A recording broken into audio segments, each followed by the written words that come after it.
Hello and welcome back to my channel. This is going to be my plan with me for the second week in June in my B5 Archer and Olive planner. This is my month with all of the decorations. I thought I'd pause and show you how I'd embellished it. This is last week's full spread after pen. So this week I'm going to be participating in the hashtag BLM planner challenge, and I have made these stickers here, and I made these two banners here which have got a marble background, and they've been made to look like Polaroids scattered on a countertop, and then some blocks as well to decorate each day, and some date headers. So I'm taking part in this challenge that was started by @QueensFancyPlans and @KatieDid_plans on Instagram. And the whole point of this challenge is to be raising awareness and standing in solidarity with the Black Lives Matter movement. So I made these stickers here using Canva images, and I used the Canva platform online and then put them into Publisher so that I could reposition everything and have that printed on sticker paper. So through my Instagram, which is linked below, you can actually contact me if you would like some of these stickers. I'm happy to provide them in a digital download format of your choosing, whether that's a PNG or a PDF or a Publisher file, so that you could print these yourselves if you wanted to. I've also linked down below all of the sources of the images that I used. There's images of current protesting in America, in the UK, previous protests in America, and also I have two images of the amazing Rosa Parks. There's one image of her sitting on a bus, and another image you can just about see in the right hand banner of her being fingerprinted at a police station. So all of these square images here I made using Canva, and I did so with templates that they already had for Black Lives Matter. So big thanks to Canva for providing such an amazing source material to use. I was also able to feature some really important quotes from people like Martin Luther King and Michelle Obama that I've also listed down below in the description bar. And then the photographs that I put into Canva are the ones that I sourced from other sources that I've linked down below. So why am I taking part in the hashtag BLM Planner Challenge?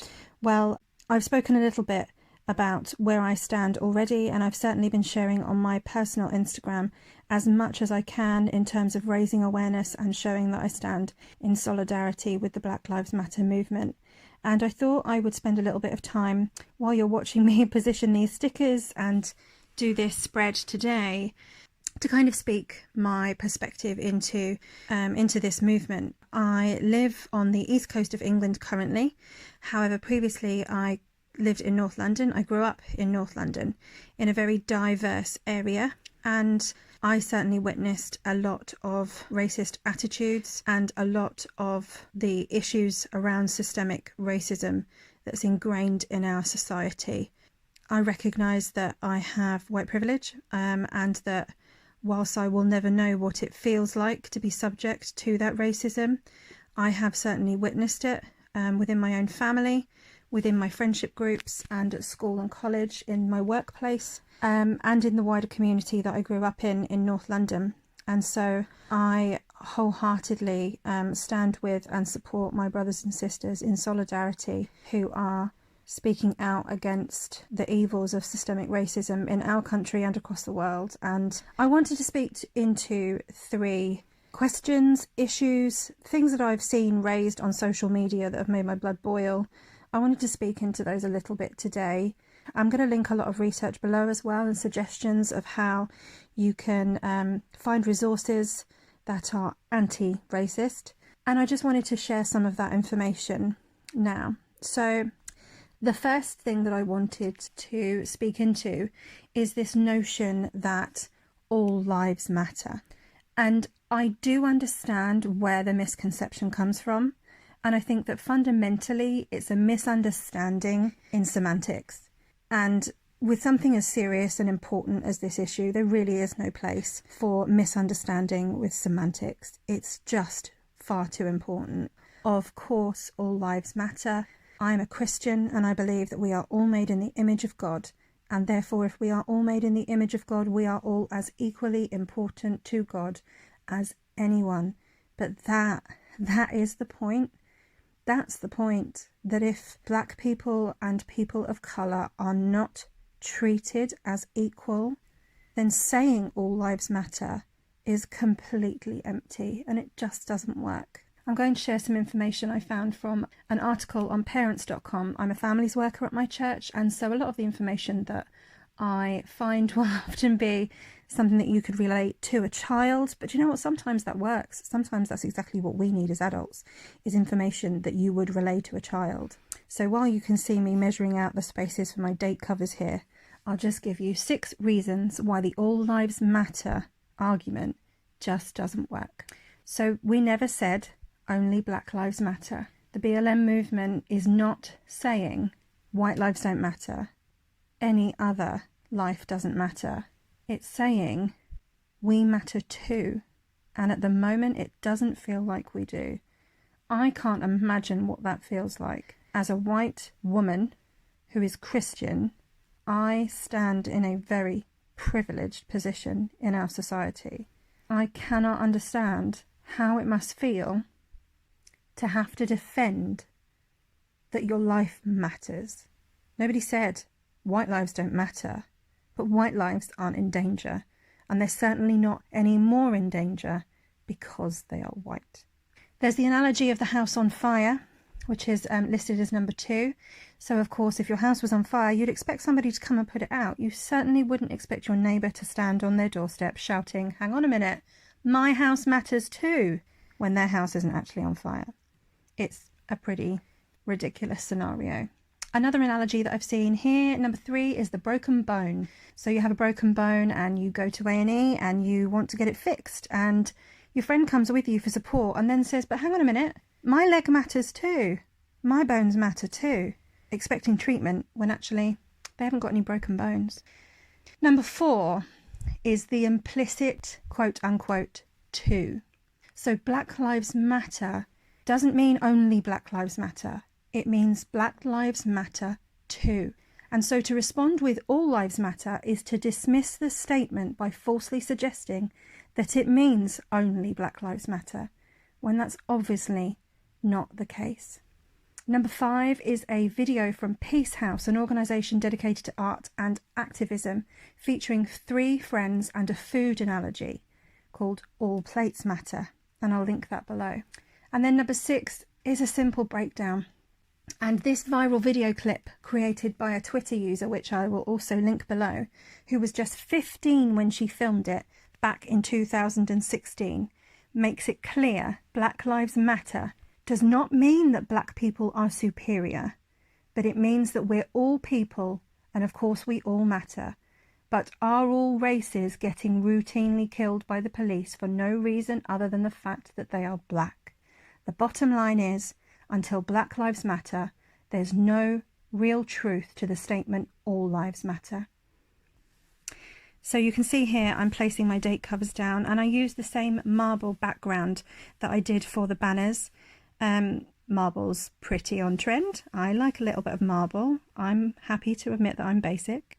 But what I didn't do was have a little space for the actual date itself. So I've cut some little black squares that I'm putting at the end, and I'll use my Posca white paint marker to put the dates in. So the argument number 2 that I've seen, and it's completely understandable that people would be very dismissive of protests when there are people who are being violent and there are people who are looting, and they can't get on board with that. And I've seen a lot of people that I know actually on social media speaking into this, and I get it. Violence isn't nice to watch, and it's not nice to think of somebody's business and livelihoods being destroyed, particularly in the time of an international pandemic when everybody is already at risk of losing their livelihood. However, somebody's livelihood is not more valuable than their actual life. We are really, really comfortable with watching films that have rebellions and great overthrowing of governments. And for instance, we've got Star Wars, it's all about striking out against the empire and the evil dictators and overthrowing them. And there's the Rebel Alliance and we all cheer them on. And then we have, I'm into musicals. I'm part of an amateur dramatic society. And we have so many people who absolutely adore the musical Les Miserables. And who wouldn't? It's incredible. And really, really resonating with this idea of revolution and these poor French people who just wanted to overthrow the awful situation they were in. And we sing, Do You Hear the People Sing? And we cry at their plight. And yet, when we actually see people who are suffering and who are dealing with this in real life, somehow that gets lost. And all of a sudden, we can't feel the emotion and we can't be sympathetic and we can't feel empathy for our fellow man, even though this is real life and this is really happening. So why are people looting and why are people being violent? Well, it's actually shown that there's actually a really small minority of people who are violent during protests and who are looting. And for the most part, those people are of a certain mindset, and it's not a case of any protest that's peaceful could break out into looting and rioting and violence.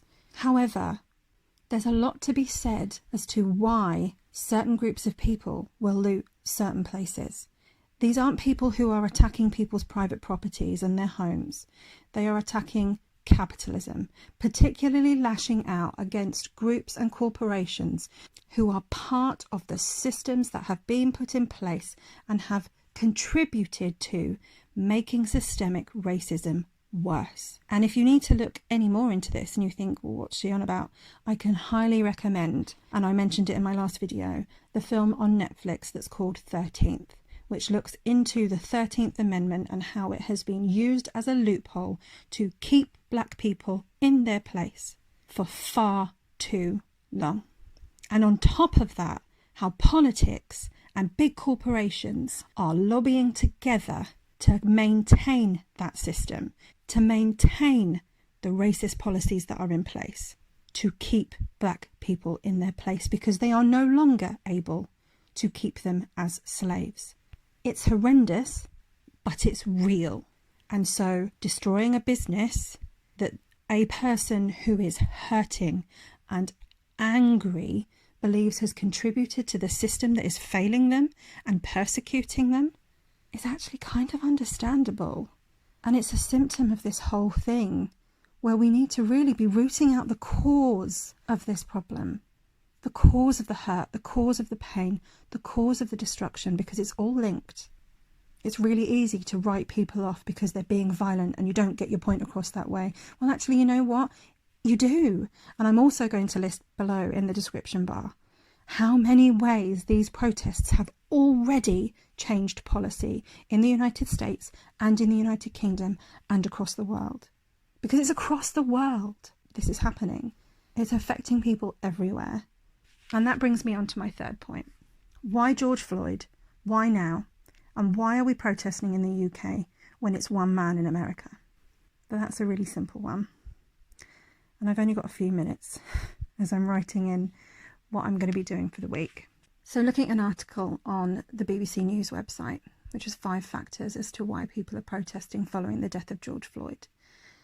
And it was number 3 that particularly resonates with what I think is going on. And it really is important to remember that this isn't just America. Racism isn't just in America. So why particularly now was George Floyd's death, and that also of Ahmaud Arbery and Breonna Taylor, why now are those deaths the catalyst for such immense protest and such demand for change? Well, Rhianna Croxford, who is a communities affair correspondent for the BBC, analyses it this way. She says protesters have said both of these deadly pandemics, racism and the coronavirus, must be tackled together, as data has shown that Black Britons in England and Wales have been nearly twice as likely to die with the disease as white people. The government's review into the impact of coronavirus on ethnic minority communities told a similar tale of social and economic inequalities, with poverty, overcrowded housing, and being employed in lower paid or key worker roles being put forward as factors for this disparity, People from black and ethnic minority groups have also been hit harder financially during this crisis, as research has shown that they are more likely to be working in shut-down sectors or precarious jobs. For instance, a railway ticket officer in London who died with coronavirus after reportedly being spat at has become a symbol during the protests of this socio-economic divide. Black lives do matter. Belly Majinga, the railway ticket office clerk, her life mattered. More than 1.5 million people have since signed a petition calling for justice for that 47-year-old woman after the British Transport Police have closed her case due to insufficient evidence. As ethnic minority groups continue to bear the brunt of the labour, health and socio-economic impact of this pandemic, many will be hoping protective measures will be brought in soon. Why now? Because this pandemic has really shown how much systemic racism makes a difference, and not for the better. So it is time for change. And that's why I have participated this week in #BLM Planning Challenge. So thank you so much to Queen's Fancy Plans and Katie Did Plans for this challenge. And thank you so much for listening to me today. As I said, I've linked down below so many resources that you can go to. And I appreciate that my arguments might not be very well articulated, and I certainly don't have all the answers, and I certainly have no perspective whatsoever on what this is actually like to experience. But I stand in solidarity and love with my brothers and sisters, black and white, and every beautiful colour that there is. But until Black Lives Matter, then all lives don't. Thank you so much for watching today. Please give this video a thumbs up if you liked it, and consider subscribing to my channel. Please consider following me on Instagram on both of my accounts as well. And don't forget all of those things linked below. Huge thanks again to Queen's Fancy Plans and Katie Did _plans for this challenge. I'll be taking part in another challenge next week, which is about how we are stronger together. So please come back for my next planning video, which will be posted on Wednesday, and then my next challenge in this B5 Archer and Olive will be next Monday. Thanks very much, have a good week, and I'll see you soon.